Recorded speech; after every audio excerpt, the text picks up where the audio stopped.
Hey guys, it's Curtis. I hope that you're all starting to feel a little bit more festive right now. It's nearly Christmas, and today I'm here to do a festive cake tutorial. It's kind of following on from the peppermint meringue lollipops I've shown you how to do earlier this week, if I've uploaded everything in the correct order. So this cake is a white chocolate and peppermint cake, and I've got some stripes on the outside, and I decorated it with some of those peppermint meringues and lollipops. I'm really happy with how this cake turned out. I'm not gonna lie, like halfway through doing this cake I thought this cake's a mess. I hate it, but I managed to turn it around and I liked it at the end, so I'm really happy with how this cake turned out. Before we get into this cake tutorial, I just want to do a big shout out to Abigail from Abilicious, or the Cake and Bake Boutique here on YouTube. She made a fantastic Christmas tree cake using some of my meringue. Well, she used my meringue recipe and dyed them green, and she put them around the cake, so I was like, oh my god, that's amazing. I didn't even know she was going to do a full cake. I thought she was going to do like little meringue things. When she sent me the message, I was like, when I saw it, I was like, oh my god, that's epic. I'll link you to that cake and her channel in the description box below. Anyway, before you go check out her video, make sure you watch this cake tutorial. So let's get into it, and I hope you enjoy it.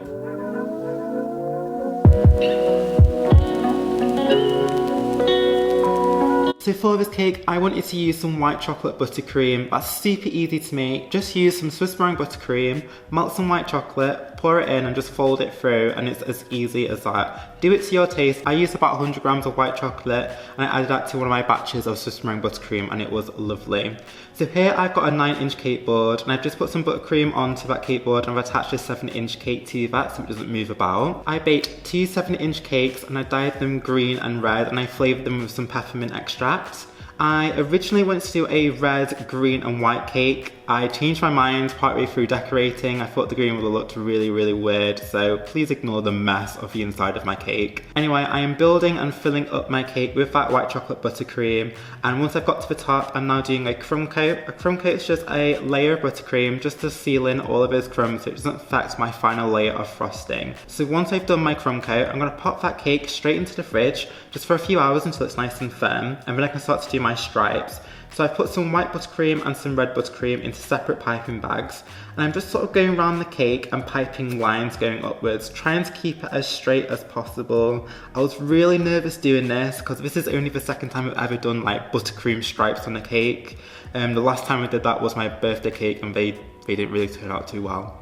Anyway, I'm going in with a cake scraper, and I'm going to start scraping around the buttercream. I'm doing this in sections at first, and then once I've kind of smoothed it round a bit, just smoothing off the sections and removing most of the excess buttercream, I then just smooth it round continuously until it's nice and smooth.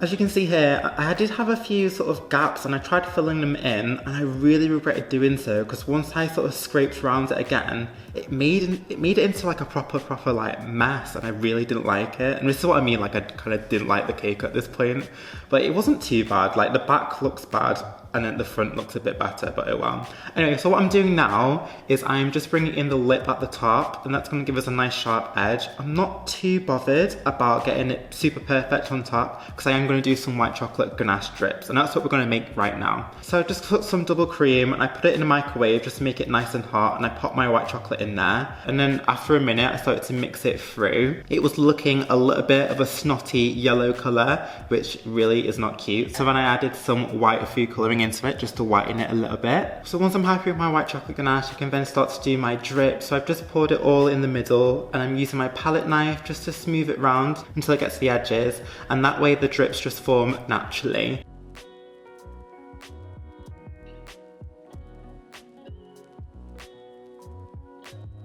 As you can see, the drips have formed naturally, but I wanted to add a few extra drips on there as well, which is what I'm doing right now.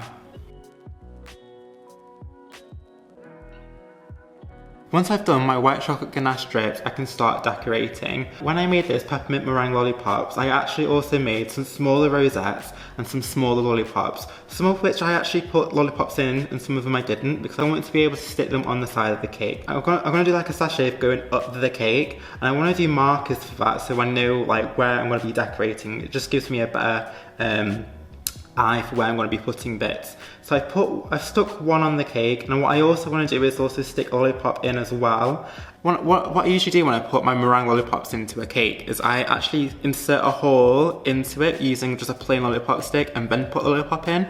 Because it's meringue, it's gonna like fall apart if I force it in. But I kind of made a boo-boo and just watch what happens. So when you do this, make sure that you are putting your lollipop stick in straight, especially if you are near the side of the cake. I nearly completely ruined the cake. If I didn't notice that, I probably would have just stuck a whole lollipop stick in there and it would have been a mess. It doesn't look too bad and I'm not too bothered about it because I'm gonna put so much on this cake, it's gonna distract from that little patch there. But I am really annoyed with myself that I've like put a hole in my cake because I didn't put my lollipop in straight. Anyway, I've just put another little rosette at the bottom of the cake and I'm gonna start decorating it with the meringues just so I know whereabouts I'm gonna be doing this.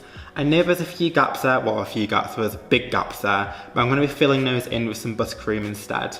I'm gonna start putting my meringue lollipops on top of the cake. So what I'm doing is I'm kind of going back, but also moving to the side as well, or going to the right of the cake, just so it's sort of, I don't know, it's like a really big 3D crescent moon, if that makes sense. It's going from the front of the cake to the back, if that makes sense.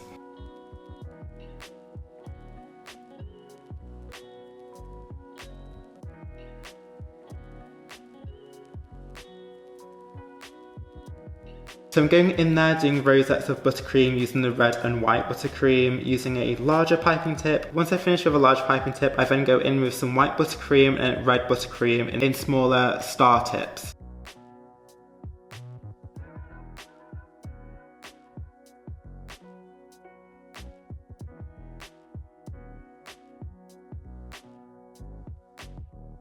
And that's pretty much it.